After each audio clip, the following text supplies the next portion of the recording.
Dinas Keamanan Federal Rusia atau FSB dilaporkan telah menangkap Ketua Komunitas Diaspora Azerbaijan, Sahin Siklinski bersama putranya Mutfali Siklinski di dekat pusat perbelanjaan Baku Plaza, Yekaterinburg, Rusia. Penangkapan ini disebut sebagai respon atas tindakan otoritas penegak hukum Azerbaijan yang sebelumnya menangkap sejumlah tokoh penting asal Rusia. Hubungan bilateral kedua negara kini berada dalam sorotan akibat insiden ini. Selain dugaan pembalasan diplomatik, Sahin yang diketahui merupakan warga negara Rusia keturunan Azerbaijan juga didakwa terlibat dalam serangan drone terhadap salah satu pangkalan udara strategis militer Rusia yang berkaitan dengan kekuatan nuklir negara tersebut. Rekaman detik-detik penangkapan mereka terekam kamera dan telah diunggah ke Instagram oleh akun @mikuar pada Rabu 2 Juli 2025 dan memperlihatkan FSB meringkus keduanya di area publik. Hingga saat ini belum ada pernyataan resmi dari FSB maupun otoritas Azerbaijan mengenai status hukum dan rincian tuduhan terhadap Sahin Siklinski.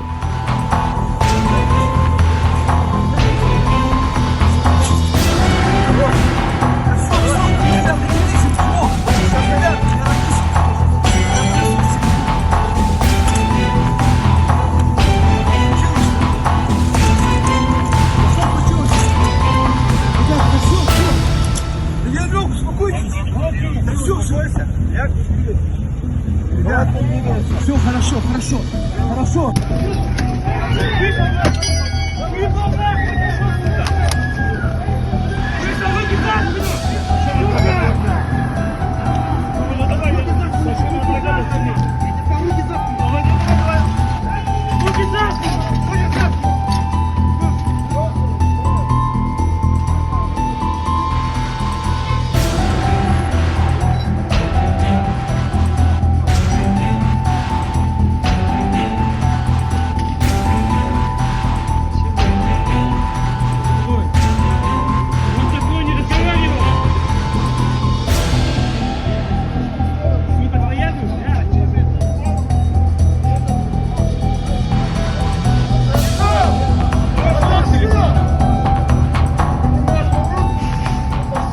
Download Tribun X sekarang, menghadirkan lokal menjadi Indonesia.